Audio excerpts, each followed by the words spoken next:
Sometimes when you need to get things done right, do it yourself.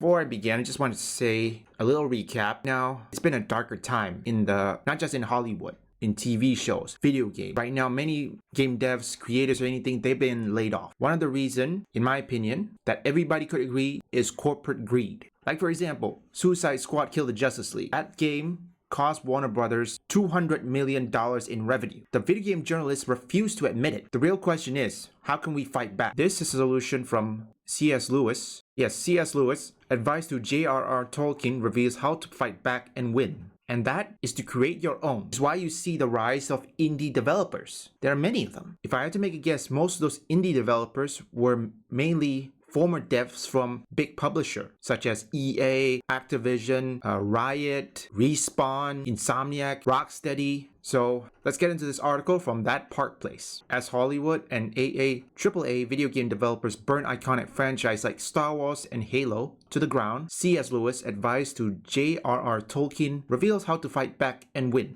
As we all know what's happening, I'm gonna have to skip through. In a letter 159 to Dora Marshall, Tolkien recalled the advice he got from C.S. Lewis. They won't write the kind of books we want to read. We shall have to write them ourselves. I'm not certain when this happened. This is J.R.R. Tolkien. It's that simple. Hollywood and AAA games developers create a bunch of degenerate trash seemingly no one wants to watch or play, given the box office numbers, as well as a constant stream of layoffs, studio closures in the video game industry. The solution is to create our own story, make our own movies, develop our own video games. It will take hard work, but laborious. However, there are a number of people who are already doing this. One of them is Brian Nemir, who is the Soul Cycle series of, as well as Combat Frame Exceed. Not only is Nemir creating stories that Hollywood and AAA companies refuse to tell, but he also advised for fellow creators who want to follow the footsteps of Lewis, Tolkien himself. First, he pointed out how woke deaf cultists use the art. The main utility of corrupting the art is to buttress policy enacted through government, usually the courts, which are informed by witches in the academy. We all seen this? If you guys wish to know what's happening, right now,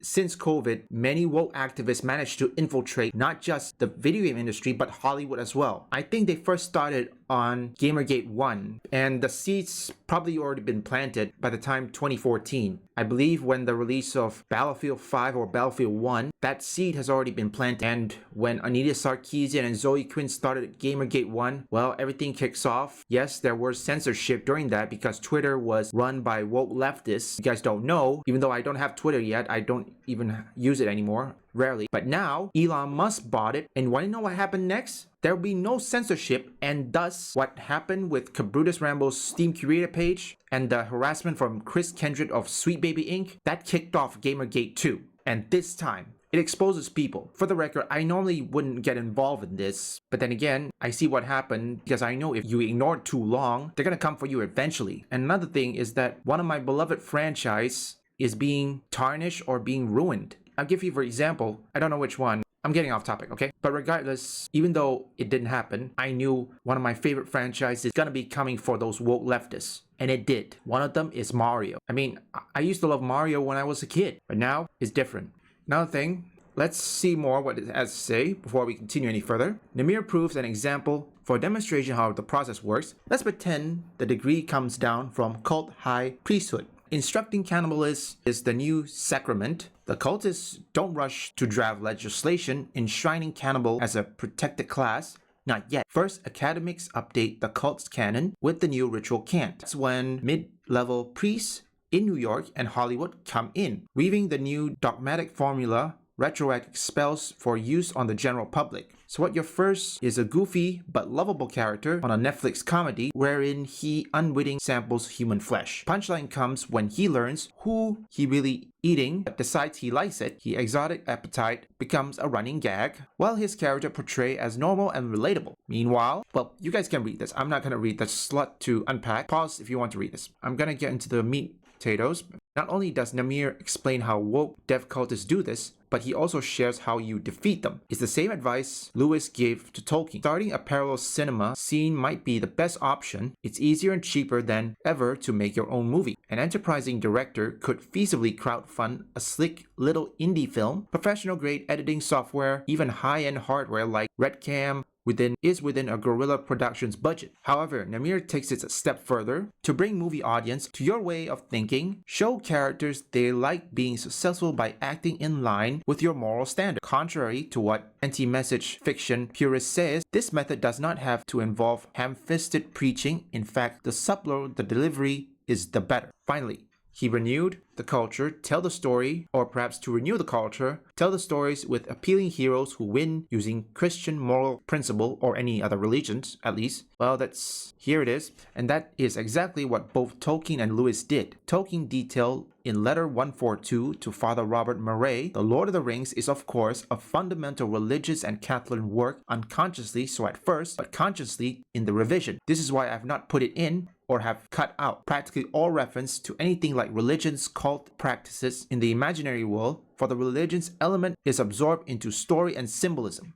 Why did one find it so hard to feel as one was told one ought to feel about God or about suffering? I thought the chief reason was that one was told one ought to, an obligation feel can freeze feeling, reverence itself did harm. The whole subject was associated with lower voice, almost as if if it were something medical. But supposing that casting all these things in imaginary world, stripping them of their stained glass and Sunday school association, one could make them, for the first time, appear in their potency, real potency. Could one not thus steal past those watchful dragons? I thought one could, he concluded. That's a lot for me to unpack, but you can pause the video if you want to read it.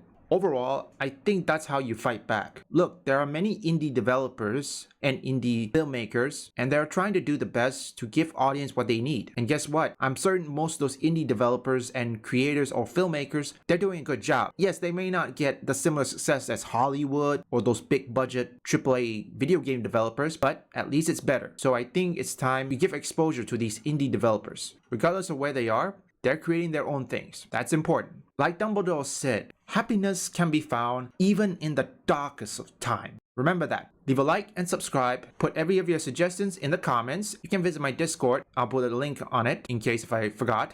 If you want any woke or anti-woke detected videos, visit my third channel up here.